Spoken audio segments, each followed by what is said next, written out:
할렐루야. 오늘도 주님의 은혜가 여러분 가운데 충만하시기를 바랍니다. 예수님의 어머니 마리아의 친족 중에는 제사장 사가랴의 아내 엘리사벳이라고 하는 그런 여인이 있습니다. 이분은 본래 잉태하지 못하는 여인이었는데 이미 나이가 많이 들었다고 표현되어 있습니다. 본래 아이를 낳지 못하던 여인이고 나이도 많이 들었으니 이런 여인이 아이를 갖게 된다는 것은 불가능한 일입니다. 그럼에도 불구하고 주님께서 그의 태를 여시니 그가 잉태하게 되어 세례 요한을 이제 낳게 되는 그런 역사가 일어나게 됩니다. 모든 생명은 하나님께 속해 있습니다.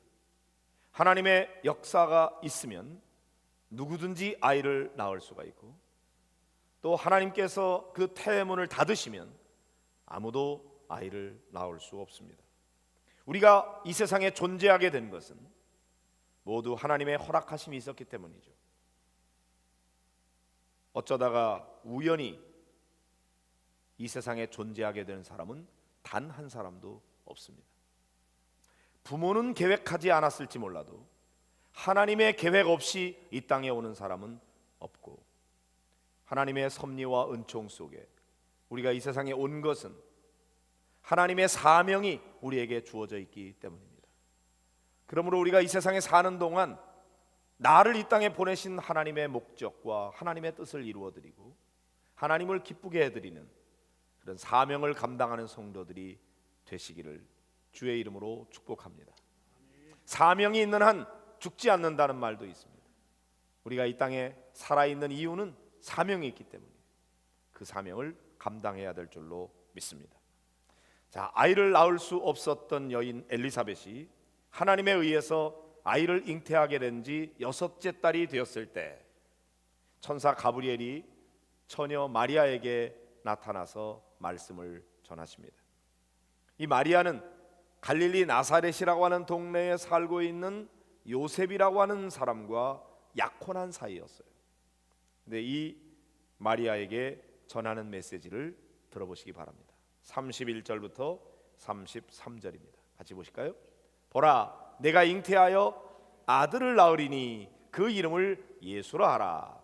그가 큰 자가 되고 지극히 높으신 이의 아들이라 일컬어질 것이요, 주 하나님께서 그 조상 다윗의 왕위를 그에게 주시리니 영원히 야곱의 집을 왕으로 다스릴 것이며 그 나라가 무궁하리라.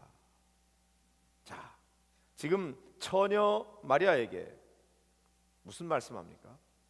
내가 아들을 낳게 될 것이다. 이름을 예수라 하라. 그 아이가 보통 아이가 아니야. 그는 큰 자가 될 거야. 지극히 높으신 이의 아들이라고 일컬어지게 될 것이다. 주 하나님께서 그 조상 다윗의 왕위를 그에게 줄 것이다. 영원히 야곱의 집을 다스리게 될 것이다. 그 나라가 무궁할 것이다. 그 사람이 보통 사람이 아니야. 대단히 위대한 하나님의 사람이 될 거야. 이런 말을 전해주었을 때 할렐루야, 내가 그런 아이를 낳게 되다니, 이렇게 반응할 수가 없었습니다. 왜냐하면 아직 결혼한 사람이 아니기 때문에. 자, 이 아들을 낳을 것이라고 할 때에 마리아의 반응이 무엇이었습니까? 34절을 볼까요? 마리아가 천사에게 말하되 나는 남자를 알지 못하니 어찌 이 일이 있으리까? 남자를 알지 못한다는 말은 남자를 성적으로 경험하지 못했다는 말입니다. 남자를 알지 못하는데 어떻게 아들을 낳는단 말입니까? 인간의 경험과 상식으로는 도무지 불가능한 일이죠. 그러나 천사는 이렇게 대답합니다. 35절을 보실까요? 천사가 대답하여 이르되 성령이 내게 임하시고 지극히 높으신 이의 능력이 너를 덮으시리니 이러므로 나실 바 거룩한 이는 하나님의 아들이라 일컬어지리라. 자, 성령이 임하시면 가능하다. 지극히 높으신 이의 능력이 너를 덮어주면 가능하게 될 것이다. 그러면서 엘리사벳을 예를 들어서 말씀하십니다. 너의 친족 엘리사벳이 있지 않냐? 그가 아이를 못 낳는 여인이었는데 이미 늙었음에도 불구하고 그 여인이 아이를 뵌 지 벌써 6개월이나 되지 않았느냐? 하나님에게 불가능한 것이 있겠느냐, 이렇게 말하는 거죠. 37절에 보면 대저 하나님의 모든 말씀은 능하지 못하심이 없느니라. 그렇죠? 하나님께 불가능함이 있을까요? 그럼 하나님이 아니시죠. 하나님은 뭐든지 하실 수 있는 분입니다. 하나님이 마음에 작정하시고 계획하시고 말씀하셨으면 그대로 되는 거죠. 그러니까 하나님의 말씀은 능력이 있습니다. 동정녀 마리아의 탄생, 동정녀 마리아를 통해서 예수님이 탄생하시는 이것은 인간의 상식과 경험, 우리의 능력으로는 불가능한 일입니다. 그러나 하나님은 하실 수 있습니다. 왜요? 하나님은 하나님이시니까요. 하나님은 무로부터 유를 창조하시는 분이신데 그분에게 불가능함이 어디 있겠어요? 나이가 많은 여인도 하나님이 역사하시면 태문이 열리는 것이고, 아직 결혼하지 않은 여인일지라도 성령으로 잉태되는 일이 하나님께는 가능하다. 하나님은 그런 능력이 있으시다. 그것을 말씀하는 것이죠.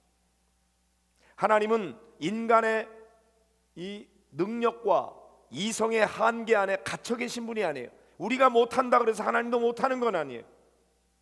하나님은 하실 수 있으십니다.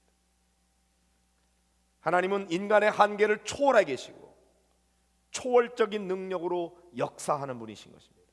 하나님은 문제가 안 되는데 문제는 우리에게 있는 거죠. 마리아는 사실 그게 어떻게 가능하냐, 하오의 문제도 문제였죠. 우리는 주로 거기에 관심이 많죠. 어떻게 처녀가 아이를 가져? 그런 일이 어떻게 가능해? 그 능력의 문제였어요.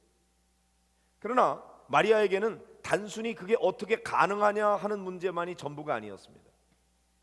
그 결과가 몰고 올 파장이 자신에게 어떤 영향을 미칠지가 문제였죠. 처녀가 잉태하여 아이를 낳는다, 그것은 유대인의 전통으로 보면 돌에 맞아 죽을 일입니다. 그러니까 마리아로서는 어떻게 그게 가능하냐 하는 질문도 문제지만 왜 그런 일이 나에게 일어나야 되느냐, 왜 하필이면 나냐, 그것이 문제였어요. 왜 내가 그런 아이를 낳음으로 말미암아 내가 사람들에게 어떤 비난을 받고, 그죠? 이거는 완전한 스캔들이잖아요.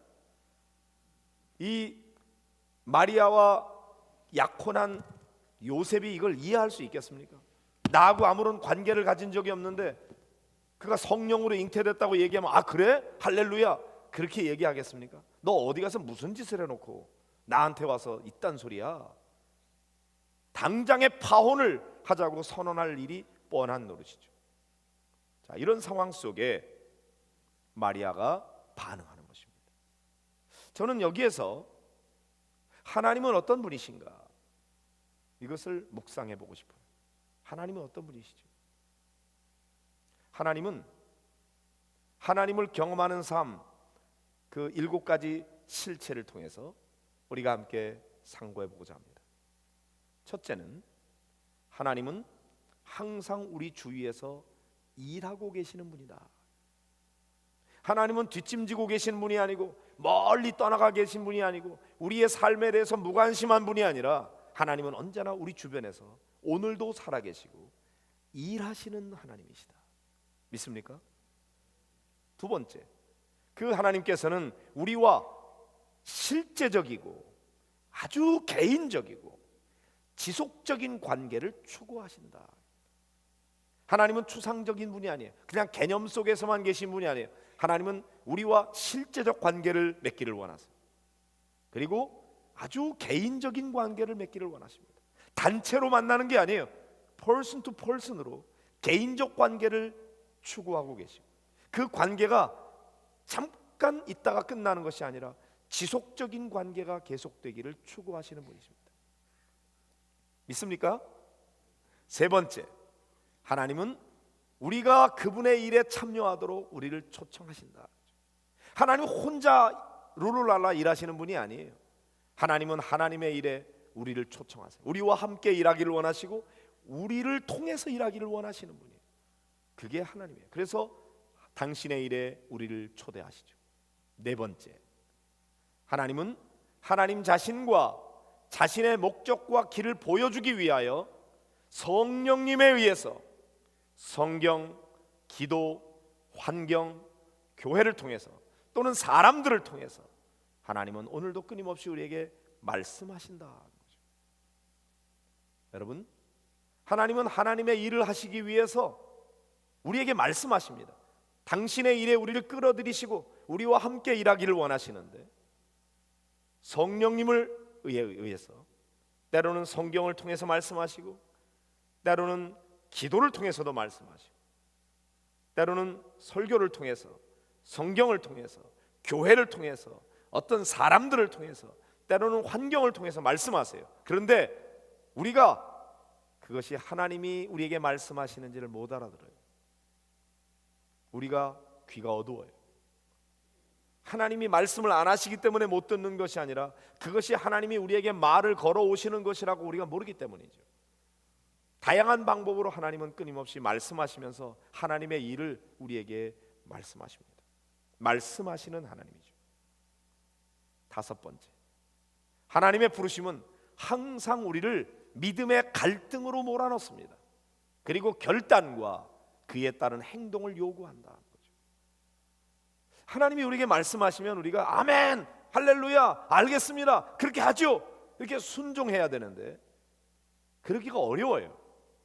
우리를 믿음의 갈등으로 몰아넣어요. 왜요? 하나님이 우리에게 하시는 말씀은요, 우리에게 쉬운 게 아니에요. 우리가 할 수 없는 일, 우리가 하고 싶지도 않은 일. 왜냐하면 하나님은 하나님 수준의 말씀을 하시거든요. 우리 수준에 맞는 말씀을 하시면 우리가 아멘 할 텐데, 하나님 수준의 말씀을 하시고 하나님 크기의 말씀을 하시기 때문에 할 수가 없어요. 지금 마리아처럼 결혼도 안 한 마리아에게 네가 아들을 낳게 될 것이다, 그걸 어떻게 아멘합니까? 그게 어떻게 가능합니까? 어째 이런 일이 내게 일어난단 말입니까? 받아들이기가 어려워요. 그래서 갈등이 일어나는 거죠. 근데 하나님은 이걸 받아들이라고 결단을 요구하고 행동을 요구하신다 이거죠. 여섯 번째, 우리는 하나님의 역사에 참여하기 위해서 우리의 인생을 하나님의 뜻에 맞게 조정해야 한다. 처음에는 갈등이 일어나지만 그러나 결국 우리가 하나님의 뜻에 맞게 우리의 인생을 조정해 가는 거죠. 이 사이에 고민도 많고 갈등도 많고 괴로움이 많습니다. 그러나 주님의 뜻에 맞게 조정하는 거죠. 마지막으로 일곱 번째, 우리가 하나님께 순종하고, 순종이 중요합니다. 하나님이 우리를 통해서 그분의 일을 성취하심으로 말미암아, 누가 성취해요? 하나님이 성취하세요. 하나님이 그렇게 하도록 하세요. 그러므로 우리는 경험으로 하나님을 알게 된다 이거죠. 하나님이 오늘도 살아계시고 역사하신다는 사실을 우리가 어떻게 알아요? 하나님의 말씀에 순종할 때에 하나님이 그 일을 성취하심을 통해서 아하, 하나님이 오늘도 살아계시는구나, 이건 하나님이 역사하셨구나, 그걸 우리가 경험으로 알게 된다 이거죠. 이것이 우리가 하나님을 경험하는 삶의 원리인 것입니다. 하나님은 우리 주변에서 일하시고 홀로 일하지 아니하시고 우리와 함께 일하시고 우리를 그 일에 초청하시고 그 일을 하라고 우리에게 말씀하신다 이거죠. 끊임없이 말씀하세요. 근데 우리 수준에 맞는 말씀이 아니라 하나님 수준에 맞는 말씀을 하세요. 하나님 크기의 말씀을 하세요. 그래서 우리는 쉽게 하나님의 말씀을 받아들이기 어려워요. 우리로서는 불가능한 일을 말씀하시기 때문이죠. 마치 처녀 마리아에게 내가 아들을 낳을 것이다 말씀하시는 것처럼. 그래서 우리는 많은 믿음의 갈등을 일으키게 되는 것입니다. 그러나 그것을 믿음으로 받아들이고 순종할 때 하나님의 역사를 경험하게 되는 거죠. 지금 마리아는 얼마나 심각한 고민 가운데 빠져 있습니까? 만약에 하나님께서 이 사실을 받아들이라고 말씀하실 때 그걸 받아들이면 어떻게 됩니까? 이 여인은 일반적인 사람들에게는 불륜을 저지른 여인으로 낙인 찍히게 됩니다. 돌에 맞아 죽을 각오를 해야 합니다. 그러므로 갈등하지 않을 수 없는 것이죠. 그렇게 쉽게 아멘할 수 없습니다. 마리아는 어떻게 했습니까? 38절을 보실까요? 시작. 마리아가 이르되 주의 여종이오니 말씀대로 내게 이루어지이다 하며 천사가 떠나가니라. 자, 여기 마리아가 위대한 결단을 합니다. 나는 주의 여종입니다. 말씀대로 내게 이루어지기를 원하나이다. 여러분, 지금 이렇게 받아들이는 상황은 마리아가 이것이 몰고 올 결과가 어떤지를 모르고 하는 소리가 아닙니다. 이 일 때문에 사람들에게 얼마나 비난을 받게 될지, 손가락질을 받게 될지, 어떤 부끄러움을 당해야 될지 불을 보듯 뻔히 보이는 상황입니다. 당장의 약혼한 요셉이 이해하기가 어렵고, 자기는 스캔들을 일으킨 아주 부정한 여인으로 낙인 찍히기 쉽고, 약혼자 요셉에게서 파혼을 통보받을지도 모르는 상황입니다. 마리아로서는 모든 명예를 잃어버리고 아무런 실속도 차릴 수 없는 그런 일입니다. 그 아이가, 내가 낳을 그 아이가 아무리 위대한 하나님의 아들이요, 뭐 다윗의 왕위를 이을 자라고 아무리 얘기해도 들어오지 않는 말입니다. 이런 모든 것을 뻔히 알면서도 하나님의 역사에 참여하기 위해서 하나님의 뜻에 맞게 자신을 조정하는 거죠. 주의 여종이오니 말씀대로 내게 이루어지이다. 마리아는 하나님의 말씀에 순종하고 있습니다. 자신에게 주어질 어려움도 불이익이 무엇인지도 손해가 무엇인지도 뻔히 알면서도 믿음으로 받아들이는 이 마리아의 순종을 통해서 구세주 예수 그리스도의 탄생이 가능하게 되었던 것입니다. 하나님의 역사는 이렇게까지 자기를 희생하며 순종하는 믿음의 사람을 통해서 이루어지는 것입니다. 마리아가 그렇게 할 수 있었던 이유는 나는 주의 여종입니다. 자기 정체성이 분명했던 거죠. 나는 주님의 종입니다. 그러므로 주님의 말씀에 나는 순종할 수밖에 없습니다. 말씀대로 내게 이루어지이다. 마리아는 순종함을 통하여 어떤 불이익도 감수하기로 했습니다. 이런 마리아의 순종을 통해서 마리아는 하나님을 경험으로 알게 되었습니다. 순종의 여인 마리아. 그래서 그 마리아의 이름이 더 아름답게 빛나는지도 모르겠습니다. 모르고 어쩌다가 우연히 당한 게 아니었어요. 순종을 통해 하나님의 역사는 이루어지는 것이죠. 하나님은 오늘도 이렇게 순종하는 사람을 찾으십니다. 그 순종의 사람을 통해서 하나님은 일하고 계십니다. 사랑하는 성도 여러분, 하나님은 오늘 여러분에게 뭐라고 말씀하십니까? 여러분은 뭐라고 말씀하시니 듣고 계십니까? 하나님의 말씀에 대해서 여러분은 쉽게 아멘 하십니까? 때때로 하나님께서 우리에게 직분을 주십니다. 집사, 권사, 장로, 전도사, 목사. 많은 경우에 난 못합니다. 나는 능력이 없습니다. 나는 그만한 믿음도 없습니다. 나는 못합니다. 거절하는 경우가 많아요. 겸손의 모습인 것 같은데 불순종의 모습인 경우가 많습니다. 더구나 교회 학교 교사를 모집합니다. DTS 간사를 모집합니다. 학생을 모집합니다. 목자 목녀로 헌신하십시오. 찬양대원으로 여러분을 모집합니다.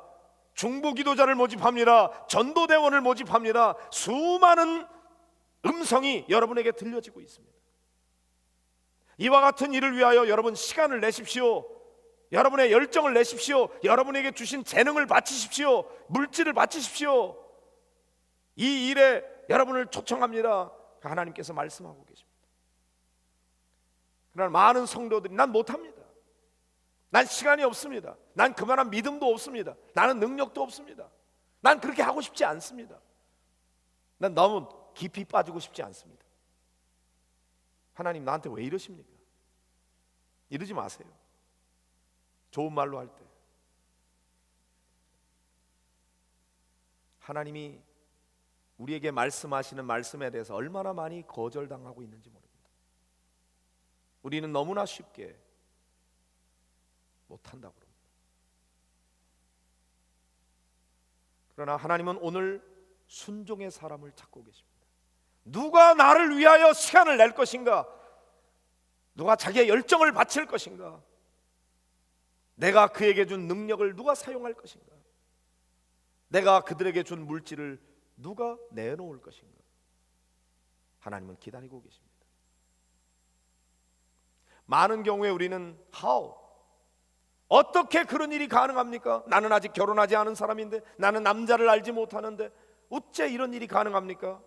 그리고 방법에 대해서, 능력에 대해서 묻습니다. 그러나 사실 능력은 하나님께 있어요. 하나님이 하시면 하는 거예요. 근데 많은 경우에 어떻게 그런 일이 가능하냐는 how의 질문보다도 우리가 더 물어야 될 질문 가운데 하나는 why? 왜 그런 일이 일어나야 되는가 하는 것을 묻는 것입니다. 왜 하나님은 굳이 처녀의 몸에서 아이를 낳게 하시려고 하는 겁니까? 처녀의 몸에서 아기 예수님이 탄생하시는 이유는 무엇입니까? 목적은 무엇입니까? 그 아이는 온 인류를 구원하기 위해서 보내시는 하나님의 아들입니다. 인류의 구원을 위해서 그가 남의 죄를 대속하기 위해서는 죄 없는 분이어야 합니다. 남녀의 관계를 통해서 태어나는 아이는 원죄가 있습니다. 죄 없는 인간은 없어요. 그러나 하나님께서는 죄 없는 사람이 필요해요. 그래서 성령으로 잉태되어 마리아의 몸을 통해서 태어난 아이가 온 인류의 죄를 대속하는 죄 없는 하나님의 아들인 것이죠. 그래서 하나님은 마리아를 필요로 하고 계신 거죠. 그가 이 땅에 오셔서 죄 없는 하나님의 아들이 우리의 죄를 대속하심으로 말미암아 우리 온 인류의 죄를 대속하시는 하나님의 뜻이 이루어지게 되는 거죠. 그 일을 위하여 하나님은 마리아로 하여금 내가 너를 사용하고자 한다 말씀하신 겁니다. 개인으로 보면 불명예스러운 일일 수 있습니다. 돌에 맞아 죽을 일도 모릅니다. 그러나 하나님이 그렇게 말씀하시고 그 일을 이루어 가시려고 하면 하나님이 지켜주십니다. 하나님이 그를 돌에 맞아 죽게끔 내버려 두지 않습니다. 그러려면 그 사람에게 그런 잉태의 소식을 전하지도 않을 겁니다.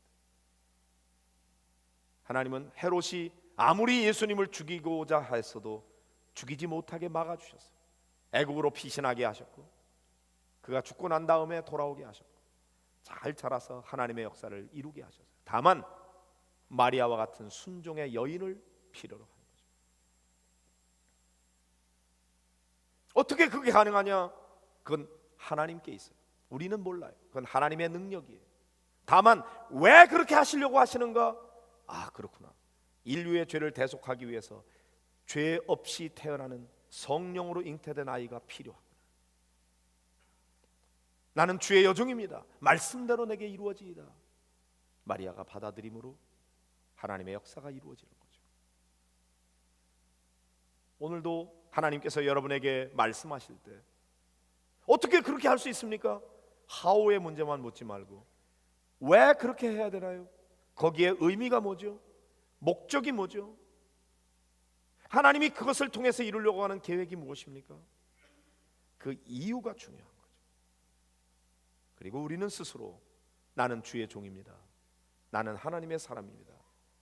내게 이루어지기를 원합니다. 그래서 그것 때문에 내가 어떤 불이익을 당할지라도 감수하겠습니다. 하나님 앞에 순종하겠습니다. 그리고 결단하며 아멘으로 나아갈 때 하나님은 그 사람을 사용하셔서 하나님의 역사를 이루시는 겁니다. 하나님께서 너무 오래도록 기다리도록 계속 거절하지 마세요. 주여, 제가 여기 있습니다. 저를 사용해 주십시오. 교회 학교 교사 모집한다는데 저는 능력이 부족합니다. 그러나 주님, 저를 교사로 쓰시길 원하시면 제가 순종하겠습니다. 다만 저에게 필요한 지혜를 주십시오. 능력을 주십시오. 믿음을 주십시오. 여건과 환경을 마련해 주십시오. 제가 헌신하겠습니다. 그런 교사들이 많이 나와요. 전도 대원을 모집합니다. 중부 기도자를 모집합니다. DTS 훈련 받을 사람을 모집합니다. 간사들을 모집합니다 할 때 그것이 여러분에게 들려주시는 하나님의 음성으로 들려지거든 거절하지 마시고 주여, 저를 사용해 주시옵소서. 저는 부족합니다. 도와주십시오. 순종하는 사람을 통해서 하나님의 역사는 이루어져 가는 것입니다.